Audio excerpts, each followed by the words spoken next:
First News with Keeler in the morning on WIBX and WIBX950.com. This podcast is sponsored by Ramp. Are you the decision maker in your company? Consider this. For the first time in decades, there's a better option for a corporate card and spend management platform. Meet Ramp, the only corporate card and spend management system designed to help you spend less money so you can make more. Most corporate credit cards offer points as incentives, but those points amount to less than their worth in real cash value. Ramp's business cards offer you cash back, real money in your pocket. Plus, you control who spends what with each vendor. And Ramp's software collects and verifies receipts automatically, which means you'll stop wasteful spending and close your books in hours instead of days. Businesses that use Ramp add up to 5% to their bottom line the first year.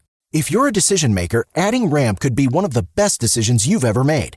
And now get $250 when you join Ramp for free. Just go to ramp.com/easy. Ramp.com/easy. RAMP.com/easy. Cards issued by Sutton Bank and Celtic Bank, members FDIC. Terms and conditions apply. Apparently, God was looking down and saying the Reverend Mike Ballman needed to suffer over the weekend because the temperatures were not like that this past weekend. No. They were cold. It was cold. Yeah. In studio right now is Reverend Mike Ballman, the pastor of the Cornerstone Church. You guys, the Morrow Center at Cornerstone, trying to call attention to the crisis of homelessness and the needs of homeless people by living out in a cage in the cold, in the elements. Yes. You had a lot of rain, you had a lot of cold. It was, yeah. It was cold, but we were trying to bring attention to not only the homeless crisis that has been, besetting America for a long time, but in context of the pandemic, because of homeless people are often people who have mental illness and drug addiction, and think about how pressure-packed the pandemic has been for people, and how much mental illness has really spiked. I mean, even myself over the last year, it's been really difficult. Yeah, it's been hard on a lot to of people. sleep, depression. And so we're in the midst of a humanitarian crisis, and I wanted to bring a little bit of awareness to that, so that people are already getting kicked out and or getting tired of fighting with their landlords for over a year and a half now. Right. And so we're seeing all kinds of non-traditional homeless people coming to our shelter who have never been homeless before, families, couples, and it's really scary. And I think we're just beginning to see the break in the dam of the eviction moratorium crisis. And so we've been pretty much overwhelmed at the center. We wanted to bring attention to that people who are experiencing homeless aren't just the stigmas that we see, bad character, but mental health causes it, mental illness. And we wanted to really address that. We were just talking about this with the eviction thing, and it's hard to understand. There are so many services out there, and programs for people to take advantage of, yet they don't. And that's where there are a couple different areas, right? There's mental illness, there's substance abuse, but is there also an issue of pride that gets in the way? Well, I would say when you compound mental illness, like you're thinking about the programs, when you are struggling with schizophrenia or bipolar or extreme depression, getting up is hard. Imagine trying to maneuver through the bureaucracy that is. And I understand that. That's not what I'm saying. What I'm saying though is, I see two categories of people who are homeless. There are those who have some sort of a mental illness, and those who have a substance abuse. But is there a third category of people that you're saying that just can't? They've run out of money. They've been evicted, and who are those? Too. What is that category? Who are those people? Those are people that I would say probably were living on the margins.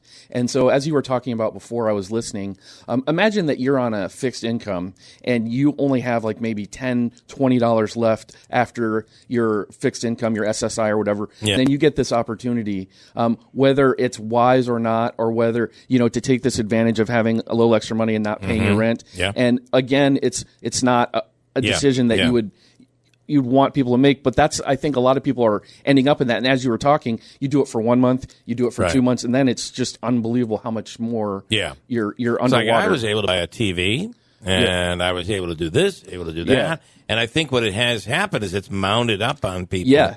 And maybe these are people that aren't necessarily the most responsible And how do we handle those people? Like, I can think of somebody in my head right now that totally took advantage and is now in trouble.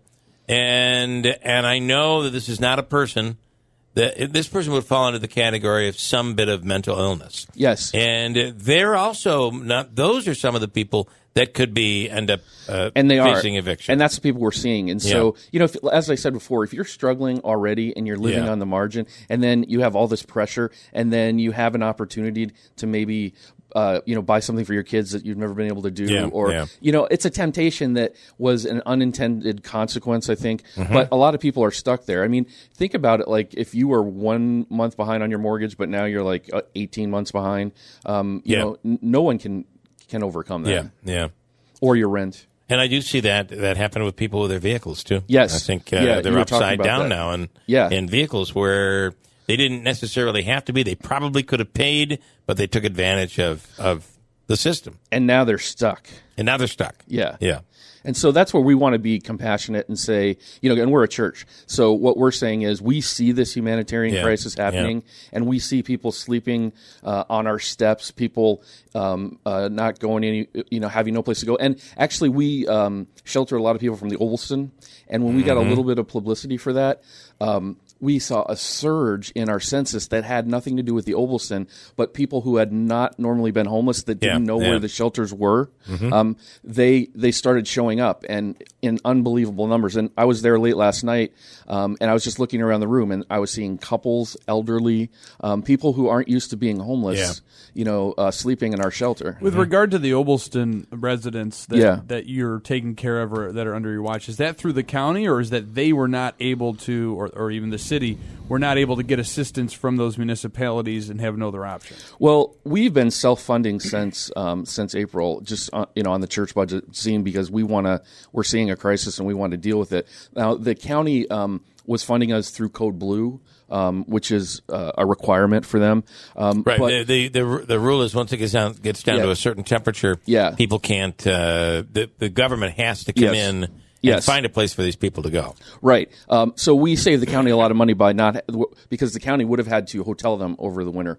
But there wasn't Code Blue funding, so the county was trying to figure out how to provide funding for us. But in that time, while they were trying to figure that out, we had such a surge of people because this isn't just a normal year. Yeah, this is a pandemic, and so.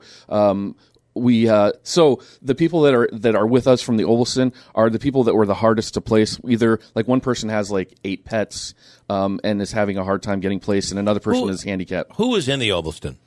Were there people that were? Is it mentally ill? Is it people who have substance problems? Is it very similar to the homeless problem? Are they one step away? A very parallel population. In fact, people who were homeless were placed there first, places that are affordable. And so people who were, one step away from being homeless often. And so a lot of elderly who'd been there a long time on fixed incomes that we were seeing. And so, or handicapped. And this is going to be a deep, maybe not so deep, but philosophical. I don't know how you want to take it. But I'm wondering, in the 1960s, the decision was made to let everybody out of the institutions. And now today we're seeing the results of that. It's over many, many years. Yeah. Are these people better off where they are today, or were they better off back then? I feel like the Morrow Center has shined a light on many holes in our system. Yeah. And that's one huge one.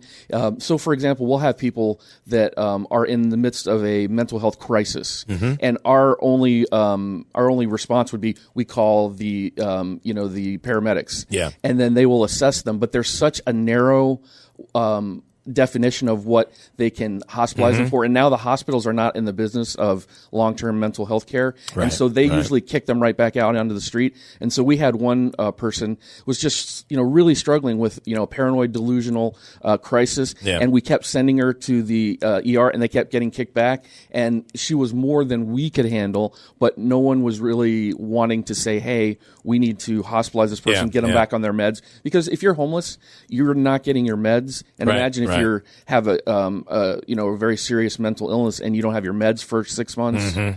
And so we're trying. There's a spiral effect. And we're dealing with all of those people right now, and, trying to pull all the other providers in to help us, get them back on their meds. Because if you're homeless, you're not getting your meds. And imagine if you have a serious mental illness and you don't have your meds for 6 months. And so we're trying. And we're dealing with all of those people right now, and trying to pull all the other providers in to help us engage them. How do you handle the because I know that there are some places in town that if you are seen to be on drugs or alcohol, you're not allowed into the homeless center. Yes. How do you handle that? Well, see, that's why we exist, because there were so many people that were kicked out of all the other shelters. Yeah. And so what the continuum of care that oversees the entire system approached us, because they saw that there needs to be a complement to the other great shelters where people can be there, especially in Code Blue. So say someone has mental illness, doesn't really have the consent to be able to say, I need to be clean right now. And that doesn't mean they should freeze out in the cold. Right. And right. we're also saying that right now during, a humanitarian crisis as well, as we can't just let people who are not able in many ways to make the right decisions. So you take those people We in? do. Okay. We do. Now, we don't let people use